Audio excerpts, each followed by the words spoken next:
السلام علیکم دوستوں and welcome to info hub T V. دوستوں، کہا جاتا ہے کہ انسان کی لمٹس وہی ہوتی ہیں جو وہ اپنے لیے مقرر کرتا ہے، اور یہی مثال واٹس ایپ کے فاؤنڈرز یعنی جین کوم اور برائن ایکٹون پر فٹ بیٹھتی ہے۔ دوستوں، اس وقت جین کوم کی نیٹ ورتھ $10 ارب ہے، جبکہ برائن ایکٹون کی نیٹ ورتھ $2.5 ارب ہے۔ دوستوں، یہ کوئی سونے کا چمچ لے کر پیدا نہیں ہوئے تھے، بلکہ انہوں نے یہ کامیابی اپنی محنت اور سچی لگن سے حاصل کی۔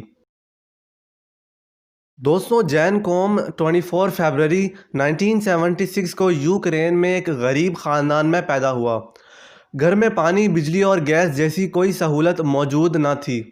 گرمیاں تو خیریت سے گزر جاتی تھیں، لیکن شدید سردیوں میں کمبل نہ ہونے کی وجہ سے یہ لوگ اپنے پڑوسی کے فارم ہاؤس میں بھیڑوں سے لپٹ کر سوتے تھے۔ 1992 میں یہ لوگ امریکہ آ گئے اور کیلیفورنیا میں رہنے لگے، لیکن یہاں پر بھی ان کے حالات اچھے نہیں ہو سکے۔ یہاں پر یہ لوگ مکمل طور پر خیرات کے سہارے پل رہے تھے۔ دوستوں، جین کوم نے اپنی پڑھائی شروع کر دی اور بعد میں اس نے پارٹ ٹائم میں ایک گروسری شاپ میں سویپر کا کام بھی شروع کر دیا۔ 18 سال کی عمر میں اس نے کمپیوٹر پروگرامنگ شروع کر دی اور کیلیفورنیا کی سین جوز اسٹیٹ یونیورسٹی میں پڑھنے لگا، اور اس کے بعد اس نے یاہو کمپنی جوائن کر لی، جس میں اس نے 9 سال کام کیا۔ دوستوں، اس نے اس وقت کی دنیا کی سب سے بڑی کمپنی فیس بک میں بھی اپلائی کیا، لیکن اسے ریجیکٹ کر دیا گیا کیونکہ فیس بک کو اس میں کوئی پوٹینشیل نظر نہیں آیا۔ اس نے نیا آئی فون خریدا۔ اس وقت آئی فون کا ایپ سٹور کئی ساری نئی اپلیکیشنز لانچ کرنے والا تھا، اور یہیں سے اس کے دماغ میں یہ آئیڈیا آیا کہ کیوں نہ ایک ایسی اپلیکیشن بنائی جائے جس کے ذریعے لوگ SMS، امیجز اور ڈاکومنٹس بھیج سکیں، جس پر ایڈز بھی نہ چلیں اور اس کو لاگ ان کرنے کی ضرورت بھی نہ پڑے، اور یہ یوز کرنے میں بھی بہت آسان ہو۔ اس نے یہ آئیڈیا اپنے دوست برائن ایکٹون سے شیئر کیا، اور اسے بھی یہ آئیڈیا پسند آیا، اور دونوں نے اس پر کام کرنا شروع کر دیا، اور بالآخر 2 سال بعد یہ ایک ایسی اپلیکیشن بنانے میں کامیاب ہو گئے جس کا نام آج واٹس ایپ ہے۔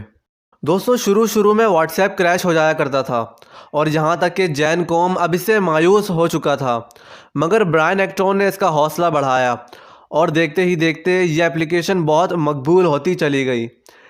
اس اپلیکیشن نے پوری دنیا کو آپس میں جوڑ دیا، اور جس اپلیکیشن کے کبھی صرف 400 یوزرز ہوا کرتے تھے، آج اس کو دنیا بھر میں 2 ارب لوگ یوز کر رہے ہیں۔ آپ دنیا کے کسی بھی کونے میں چلے جائیں، آپ کو نیا فون اور نیا نمبر خریدنے کی ضرورت نہیں پڑتی۔ واٹس ایپ کی کامیابی کو دیکھنے کے بعد دنیا بھر کی کمپنیوں نے اس کو خریدنا چاہا، مگر جین کوم مسلسل انکار کرتا رہا، اور پھر 2014 میں فیس بک نے بھی واٹس ایپ کو خریدنے کے لیے جین کوم سے رابطہ کیا۔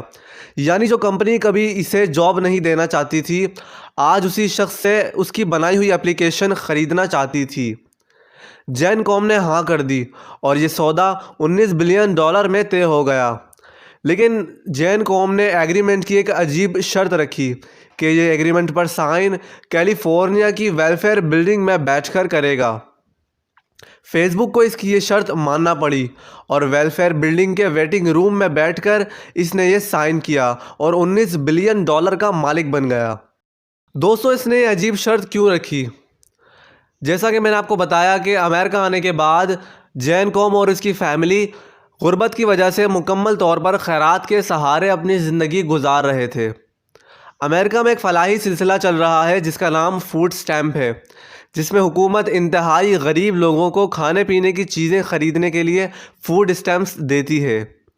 یہ اسی سینٹر کا وہ ویٹنگ روم تھا جہاں جین کوم اور اس کی ماں گھنٹوں فوڈ سٹیمپس کا انتظار کرتے تھے، اور کاؤنٹر پر بیٹھی عورت انہیں دیکھ کر طنزیہ مسکراتی اور کہتی تھی کہ تم لوگ کب تک خیرات لیتے رہو گے، تم لوگ کوئی جاب کیوں نہیں کر لیتے؟ اور یہ بات دونوں ماں بیٹے کو بہت تکلیف دیتی تھی۔ وہ عورت آج بھی اسی کاؤنٹر پر موجود تھی۔ جین کوم نے $19 ارب کا وہ چیک اس عورت کے سامنے رکھا اور کہا، "finally I got a job", اور جین کوم 38 سال کی عمر میں دنیا کے بڑے بلینئرز میں شامل ہو گیا۔